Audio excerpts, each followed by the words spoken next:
1965, the murder of a 16-year-old girl in Indianapolis exposed one of the worst child abuse cases in American history. It shocked the nation and horrified investigators, and forced the United States to rethink how children should be protected. The tragedy of Sylvia Likens became more than a true crime story. It became a turning point. Her case helped fuel the movement for mandatory reporting, strengthened the public's awareness about child abuse, revealed how dangerous silence can be when a child is suffering. Today, her story is taught in social work, criminology programs, and psychology as a crucial lesson in intervention and responsibility. In this video, I'm going to tell you the story that led to this change.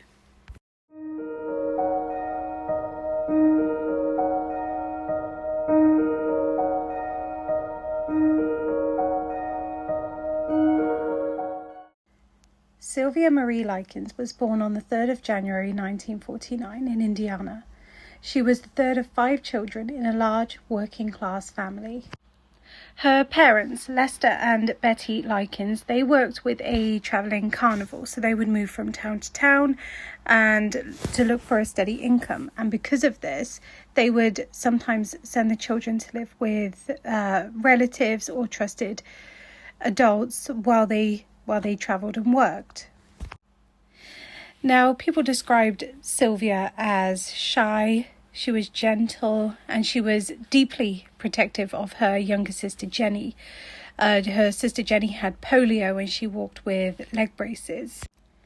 And despite all the financial troubles, these sisters remained very, very close. In July 1965, Sylvia and her younger sister Jenny were placed in the care of a woman named Gertrude Baniszewski.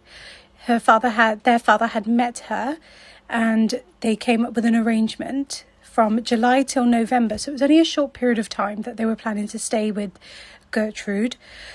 That their father would pay $20 a week for room and board for the 2 girls. So what can I tell you about Gertrude? So Gertrude was born on the 19th of September in 1928. She had, at the time that she took those 2 girls in, she was 37 years old. She had 7 children herself, living there with her. They did live in a rather small home. She did struggle financially, so did a lot of people in the area, but she agreed to take these girls in. It was a bit of extra money, and it seemed like a pretty easy thing to do for someone who already had, so many children, so many years of experience of mothering. And from what I could tell about the 2 girls, they were quite easy going, easy to look after, very nice, polite and respectful. So it seemed like an ideal situation. But what you will find out is what looked like a temporary, practical situation turned into an absolute horrific nightmare. Within weeks of the arrangement starting, things in the home started to deteriorate. Now, Gertrude, she, like I said, struggled financially, and that there was a lot of pressure on her. Doesn't excuse what she did, but she was a stressed out woman, stressed out woman. When the payments from the girl's father would arrive late, even only by a few days, Gertrude would be very, very angry, and she would take it out on the girls. She would punish the girls because the payments were coming late. She would, whip them, hit them, and it would start out small, even though that's still horrible, but it started out quite small, and then the abuse kind of escalated, and eventually Sylvia became the primary target.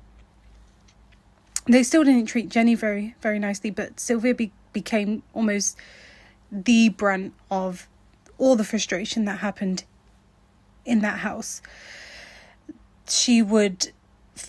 Gertrude would focus her energy and her anger and absolutely brutalize Sylvia in all different kind of ways, every way you can imagine.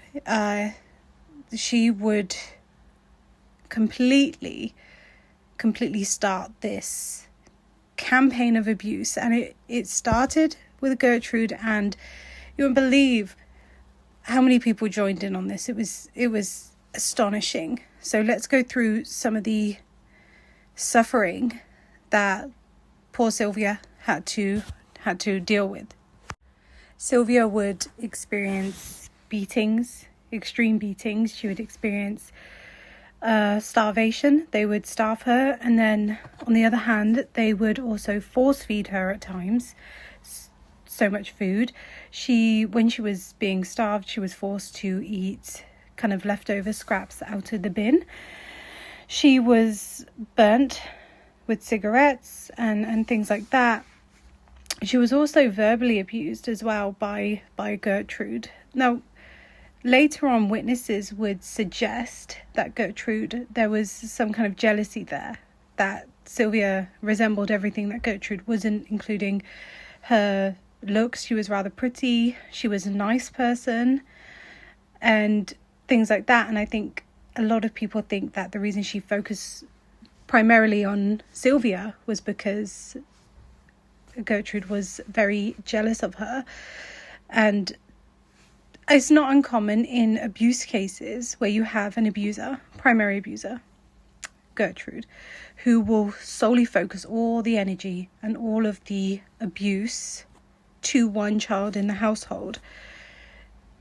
Obviously, Jenny and Sylvia were not her own children, even though she took them in and was supposed to be the caregiver. So you take the element that there is no familial connection there. And that's one. And then secondly, you can treat the other children nicer, even though Jenny wasn't treated hugely nice, but you can treat the other children in the household nicer. So even if all the children are your own, you can treat them better and then solely focus on the abuse and everything else and all the frustration to that one child. And then in that way, it's almost like everything is that child's fault or that person's fault, whatever the situation. And you will find out that everybody in that house, or the Gertrude's children, I should say, actively joined in on the abuse, the beatings and the neglect and the emotional abuse. You know, they would really be quite vile towards her, not just physically, but verbally as well.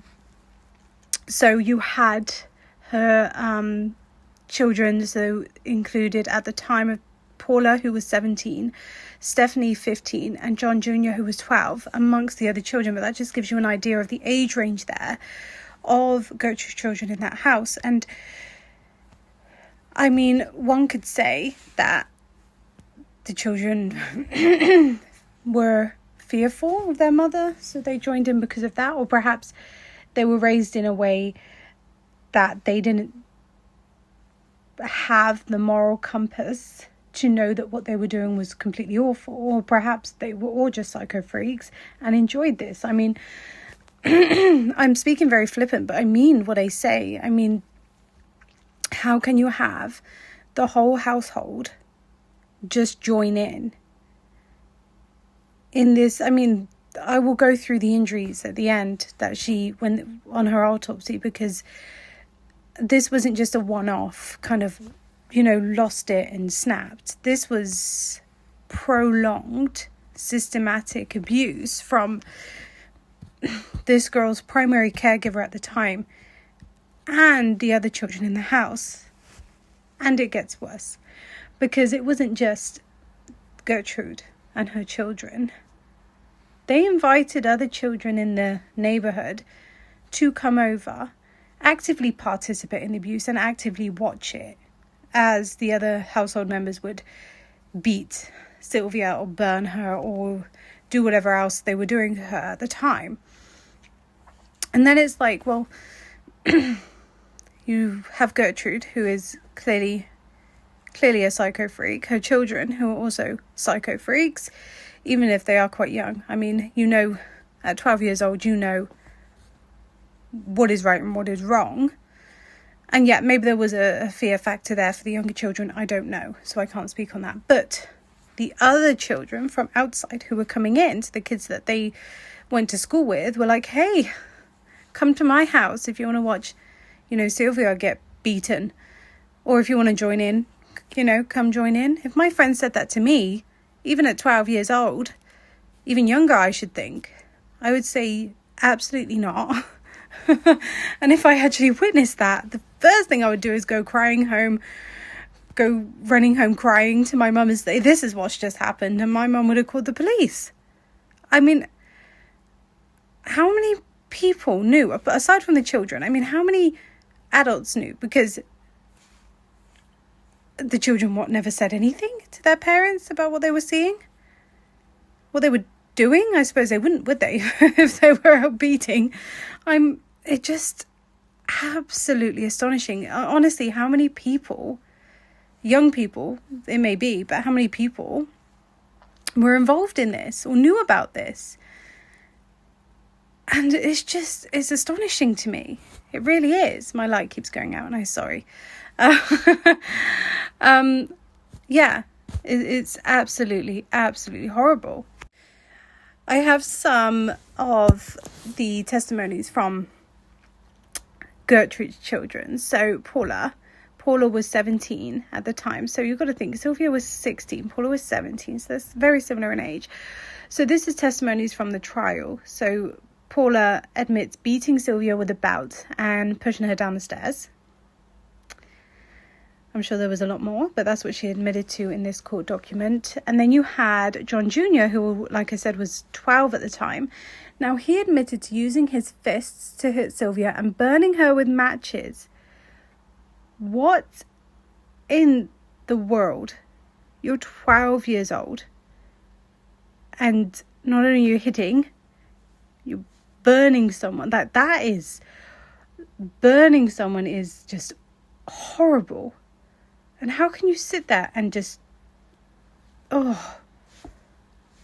honestly, I've read all of these reports and I'm not going to say everything, but just the more I read and the more I visualize it, it absolutely makes me feel sick. And to know that you've got these children, whether or not they're instructed by their mother to do it or not, but you also had a crowd, usually. People were witnessing this, and I don't know, were they laughing? Were they shouting? Were they cheering? And poor Sylvia sat there while all these people hurl abuse at her in every which way. I mean, how absolutely demoralizing must that be to have that happening to you every single day? And I mean, this abuse that started within weeks of her moving with this woman. So I mean, they were only supposed to stay there for 4 or 5 months. That's not a huge amount of time when you think about it. And to get so many people on board with the annihilation of Sylvia, it's just astonishing. I mean, is this something that they generally did? Have they done it before to somebody else? Maybe not to the extent where they killed that person, but it just seems bizarre to me how quickly and how easy it was for all these people to just jump on board and start doing this. I mean, it is horrific. Now, when it comes to Jenny obviously did not get treated very nicely at all in that house. And there's reports that Jenny was forced to participate in the abuse of her sister, in the abuse of Sylvia. And according to Jenny, it wasn't as much as the other children. It was just light abuse. That's how it's worded. I'm not entirely sure how any abuse is light, but imagine being Jenny in that moment. Now, Jenny is younger than Sylvia, okay? She has a disability. She is watching her sister be absolutely brutalized. And I suppose, I don't know how long Jenny pushed back on that before she joined in, but from what I do know and what I've read is that this whole ordeal really affected Jenny. Really, really did for the rest of her life.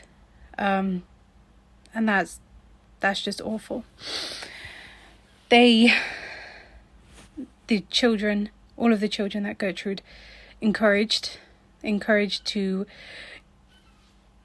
do what they wanted with Sylvia. In Gertrude's words, she is a human punching bag.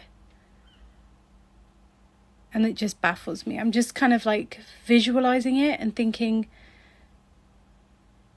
how horrible that must have been for Jenny as well.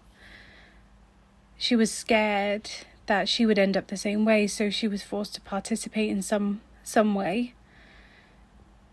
I mean, what would you do? What would you do in that situation? I mean, I don't think anyone can truly say unless they were in with it, in there. She's a monster woman. Yeah. Now, there are reports that multiple people heard rumours about what was going on. And some people say that they witnessed something, not to the extent of the full-on abuse, but would witness things that didn't seem quite right and heard rumours about things. But nobody did anything. Nobody reported it. Nobody did anything about it. And that really highlighted in this case the failures about mandatory reporting and why that became into effect after.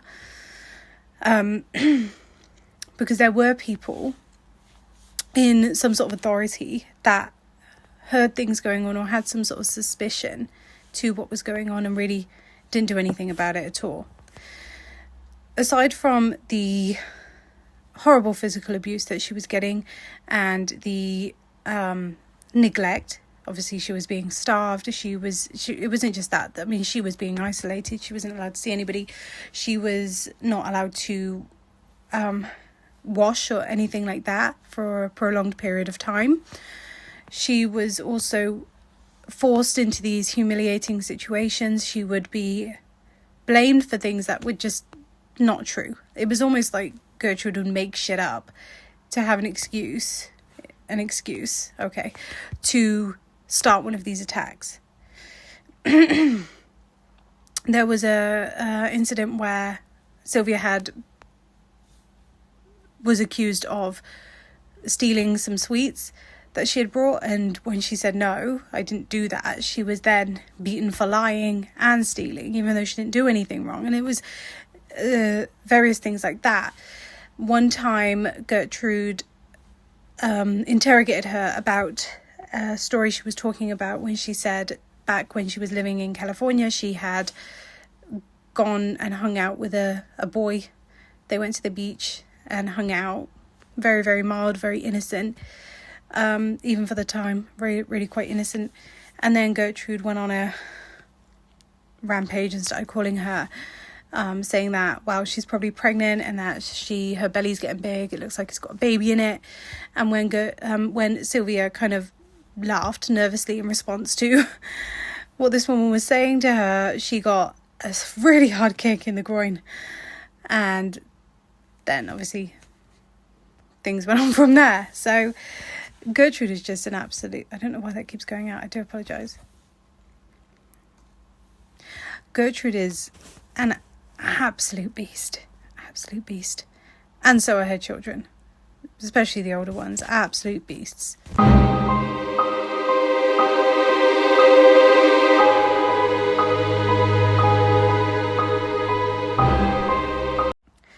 Sylvia died between the 26th and 27th of October in 1965. She went to stay with Gertrude and Gertrude's family in July of that same year. That is insane. When she went to stay, she was absolutely fine. And then by October, she is dead. And not just dead, she is absolutely destroyed. And I mean that. She was a victim of torture. She was a victim of rape. She was a victim of absolute neglect.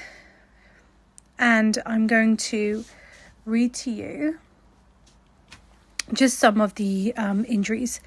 So at the time of her death, she suffered from between 100 to 150 separate wounds all over her body.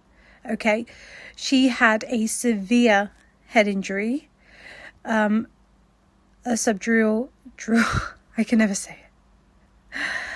Subdural hematoma was the official cause of death, but obviously there was so much more going on.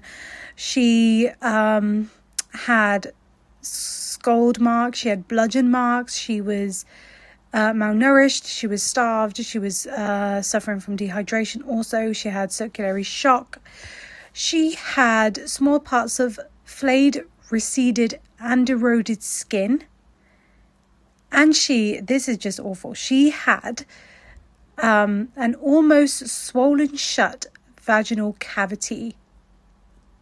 Now, whatever was used in that kind of sexual assault, in that kind of rape, that is a horrific injury to have. Absolutely horrific injury.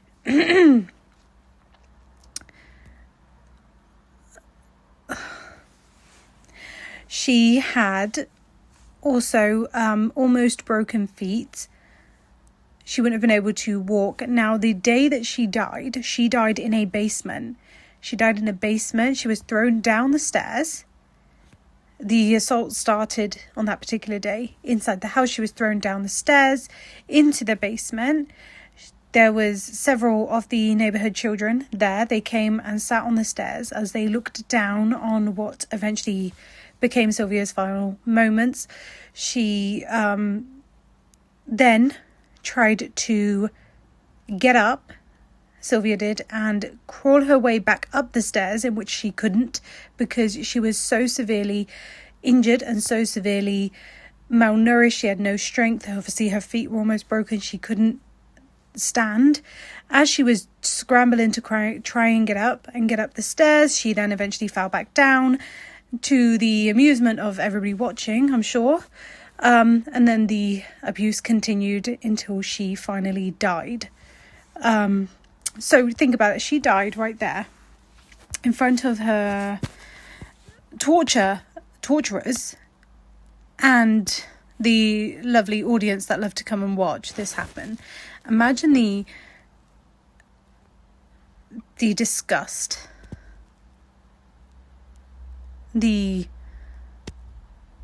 sadness, the deep sadness in that moment to know that you're dying in front of all these people. Sorry, my light keeps going off, and I don't know why, because you have to actually press a button. That's not my laptop light. That is, my laptop's set on dark, so it doesn't just disrupt my light. But anyway, it keeps going off. What was I saying, Sylvia?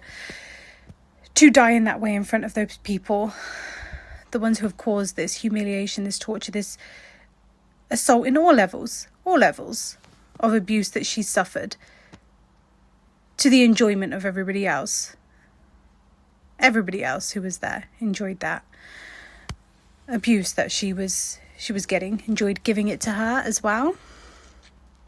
She also had plausible but unconfirmed asphyxia, so strangulation of some sort, whether that be manual strangulation or with an object. There was signs of asphyxia. Yeah. Now, it gets worse. Believe it or not, it gets worse from this. Because not only did Sylvia die, but at some point before her death, her tragic, untimely, horrific death, Gertrude had managed to force her to write some sort of confession/suicide note, I suppose, in case Sylvia died. It basically had Sylvia admitting to doing all of these horrific injuries to herself. So she had this note prepared to give to the police when they eventually came. And Gertrude said, yeah, look, she did all of this to herself somehow, without my knowledge. She locked herself down here and did all this to herself. I didn't know she was doing it. Here's a note to prove it. So she burnt herself, she raped herself, she strangled herself, she decided not to eat, not to drink, she decided to break her own bones, or to herself for some bizarre reason, and you had no idea that this was happening because it all suddenly what just happened, like just now. Obviously the officers could see that this was a prolonged torturous abuse. So you're saying that this... Hi everyone, it's editing me here, and I just wanted to add this in because I made a mistake with that note. So I have just said that Gertrude had forced Sylvia to write a note. That is true, but I was mistaken in the fact that Sylvia did not claim in the note that she had done this to herself. What she had written in that note was claiming that there was some random unknown boys from the neighborhood that had come in and did this to her. So not that she had done this to herself. I just went back and looked at my notes and I realized that that was incorrect. So I just wanted to come in and clarify that. So Gertrude had forced Sylvia to write this note, but it wasn't Sylvia claiming that she had done this to herself. It was claiming that some unknown boys had done this to her. Had come in and done this to her. So just wanted to clear that up. Okay. Back to the video, guys. Prolonged torturous abuse. So you're saying that this all just happened now, or you're saying that she had been doing it for all time and you didn't know. But of course the police knew that there was something more.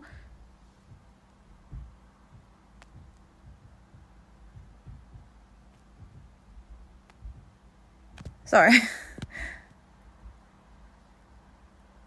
I'm going to look back and see if I can hear that on there. Anyway, it's probably nothing.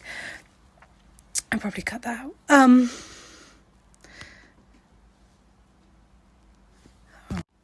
The police did speak to Jenny, and Jenny said to them, if you get me out of here, and I will tell you everything. And that's what happened. The police got her out. Jenny told the police everything that had happened.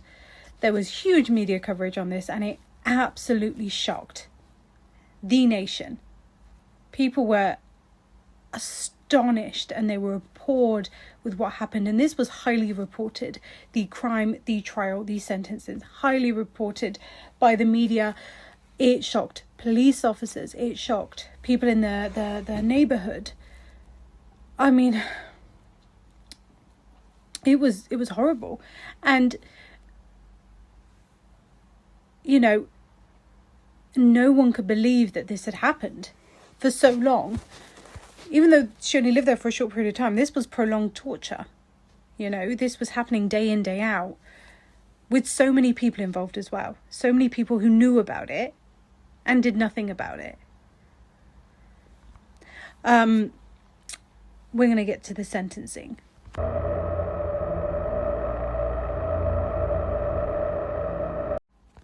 The sentencing. So the trial happened in May 1966. Gertrude, she was originally found guilty of first-degree murder. She was sentenced to life in prison. A judgment confirmed by 1971 retrial. During her years in Indiana Women's Prison, she was considered a model prisoner. A model prisoner, and earned the nickname of Mum. In spite of widespread public outrage, she was paroled in 1985. So people were really, really not happy about that. Really not happy about that. Which I can't blame them. So in 1985, she was paroled. She moved to Iowa, changed her name to Nadine Van Vossen. Now, Gertrude, she never took responsibility for her crimes, claiming she couldn't remember her actions. Absolute lying, horrible woman. She, unfortunately, died of lung cancer, but It almost seems quite fitting in a way. Now, that's a horrible disease and you wouldn't wish that on anyone, but if anyone has to have it, she's the one. Honestly. Didn't even take any responsibility. How can she be paroled when she took no responsibility for what she had done? It just seems insane to me. Absolutely insane. So Paula. Paula was, like we said, 17 at the time of the crime. So Paula was convicted of second degree murder, but when her conviction was overturned in 1971 on a technicality, she pleaded guilty to voluntary manslaughter. Great. Rather than face a retrial. She got 2 to 21 years in prison in spite of attempting a prison break. Wow. Can't even be bothered to face your own time. You tried to escape. And then, even with all this, she was paroled in March 1972. So her time served in total was 7 years. 7 years, okay? She was paroled in 1972 and then she was released completely from parole in March 1974. She changed her name to Paula Pace, okay? And wasn't heard from again until 2012. When they did find her in 2012, it turns out she was living in a small town in Iowa, hamlet of Marshalltown, and working for the school system. I don't know what exact job she had in the school system, but she was working for the school system. Okay, she had 2 grown-up sons. Now, she wasn't charged with any additional crimes, but she was fired from her job for providing false information on her employee application. What the hell? She has since then slipped off the grid, so we don't know where she is right now, but I think 7 years is ridiculous. I mean, Gertrude, what? She served 20 years in total? Yeah, 20 years. And then 7 years. That is absolutely nothing in comparison to the crimes that they all took part in. It's insane to me. Next up, from the Gertrude clan, family clan, we have Stephanie. Now, Stephanie didn't serve any time in prison. She was 15 years old at the time of the crime. She admitted to participating to some degree in Sylvia's abuse.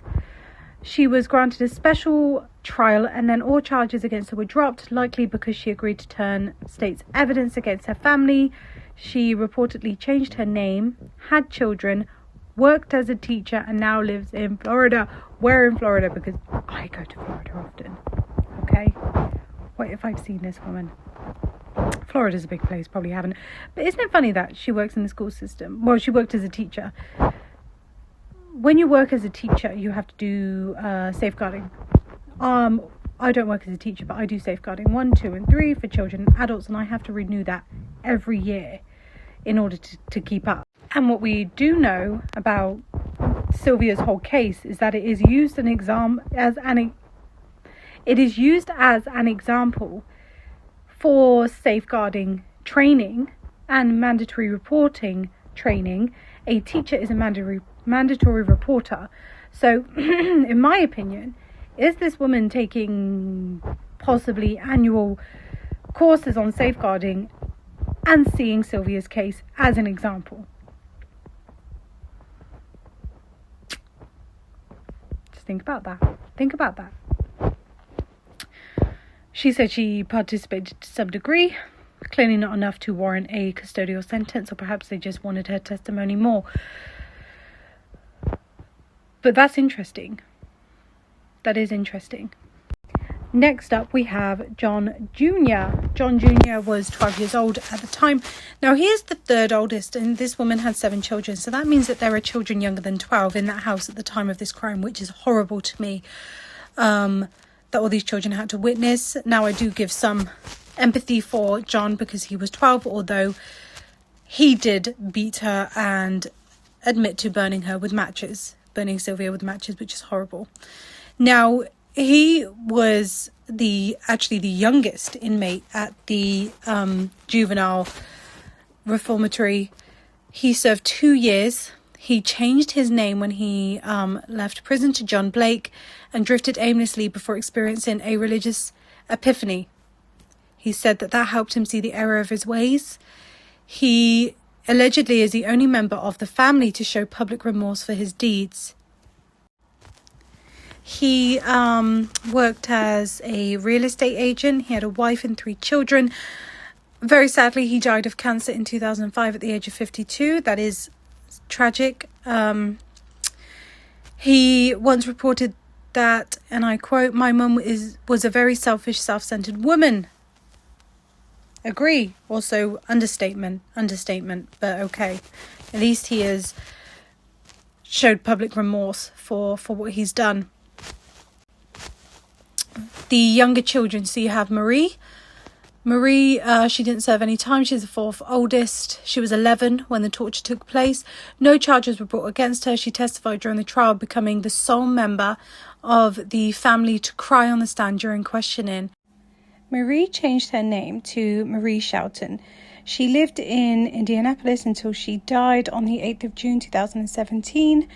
She worked as a sales clerk, a homemaker, and also served in the US Army. She had 3 children and 6 grandchildren.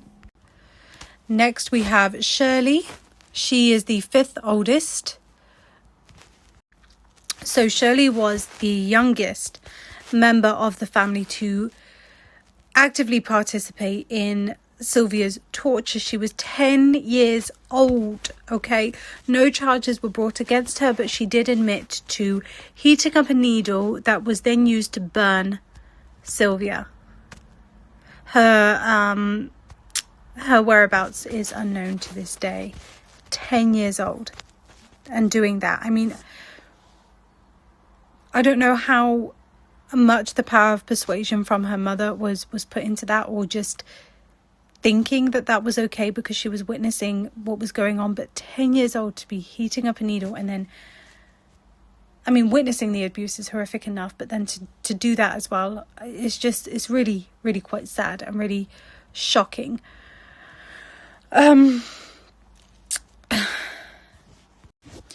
The next member of the family, we have James. He didn't serve any time. Because he was only 8 at the time, James was not arrested nor called to testify, although some reports suggest that he played a role in the crime.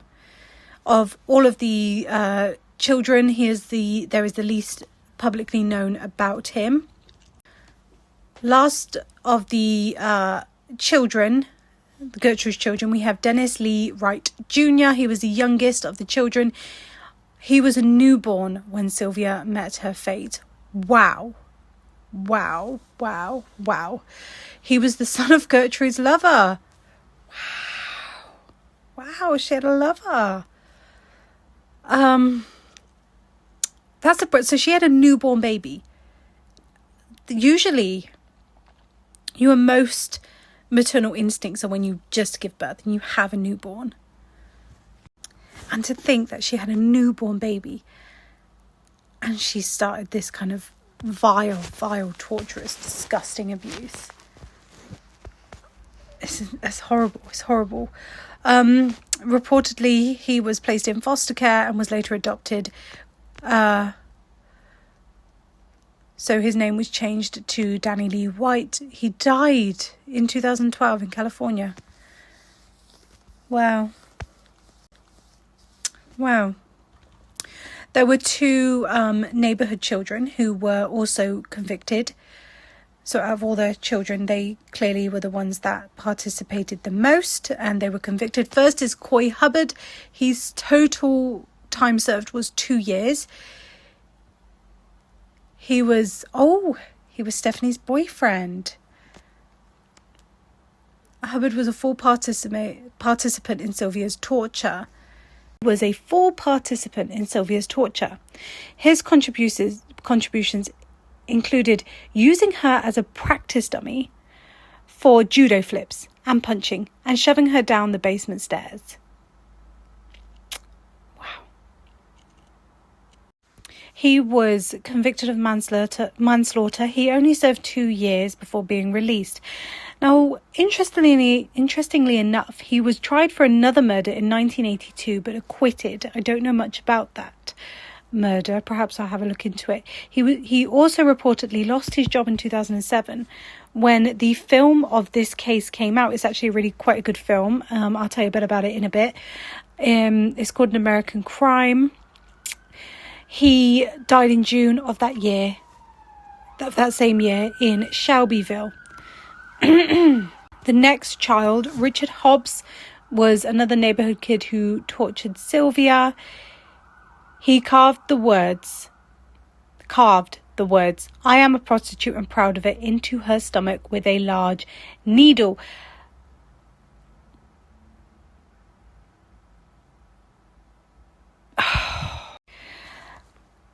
Now, that carving started with Gertrude doing it. But when she became too fatigued to finish, he stepped in and continued to do that. He was sentenced to manslaughter. He served 2 years. And then he died of cancer in 1972 at 21. I don't know what's going on, but all these people seem to be dying.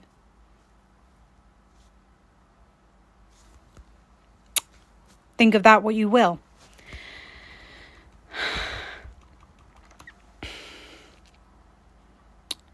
Wow. Think of that what you will.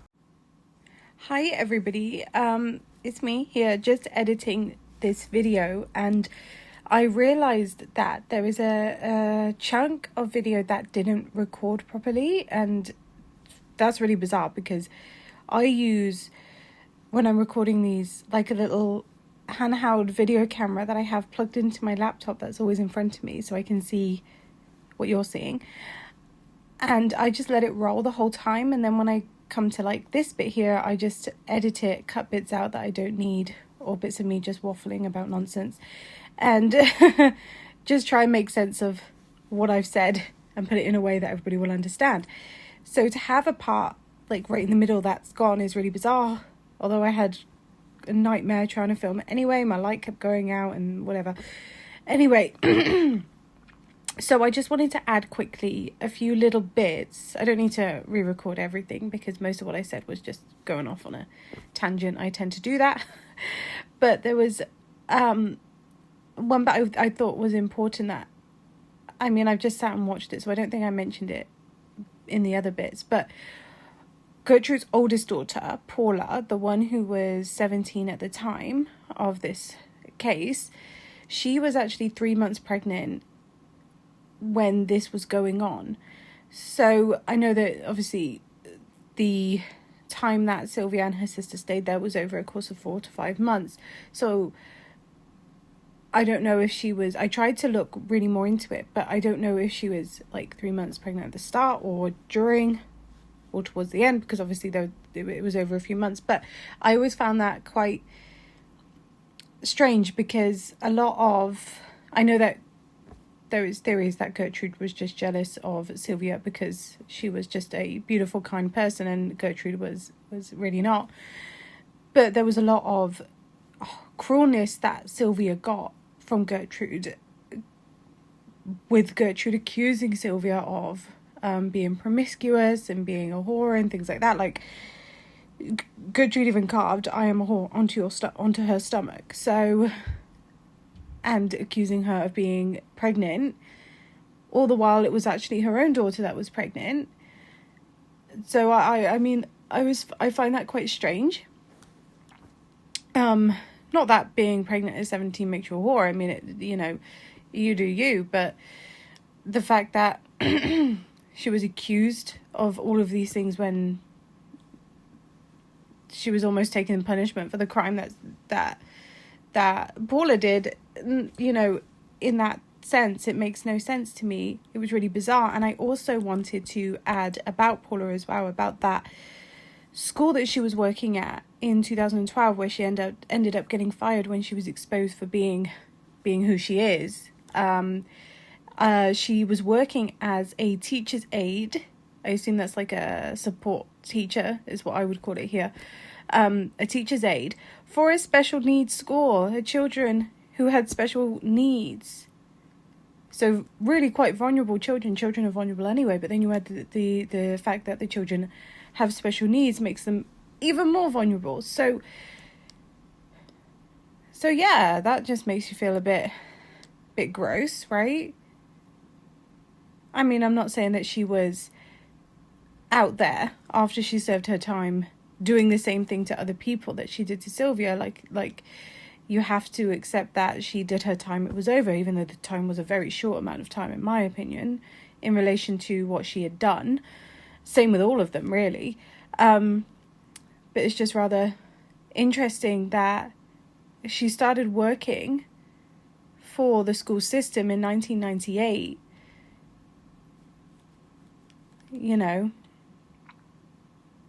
it's just bizarre to me that, I mean, clearly there's something malicious there. Whether or not she worked through that in therapy, I don't know. I don't know how access was for people to get help in that sense during that time in that area. Because for me, I mean, I would think that if someone had done something quite like this,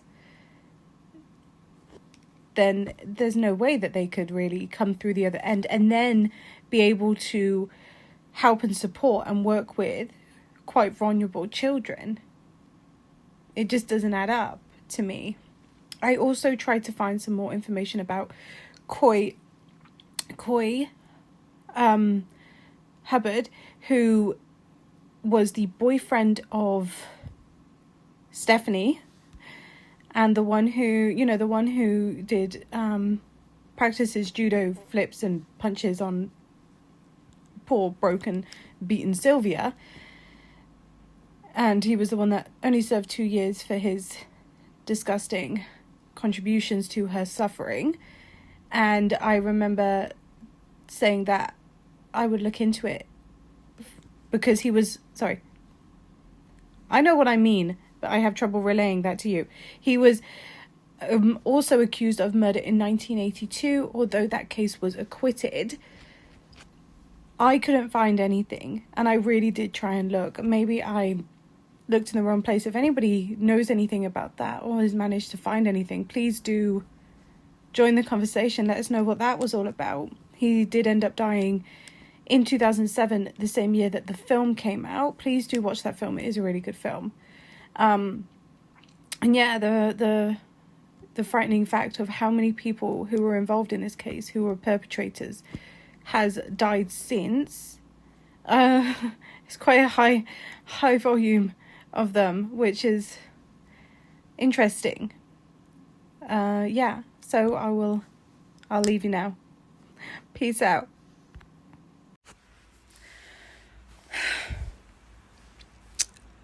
There you have it.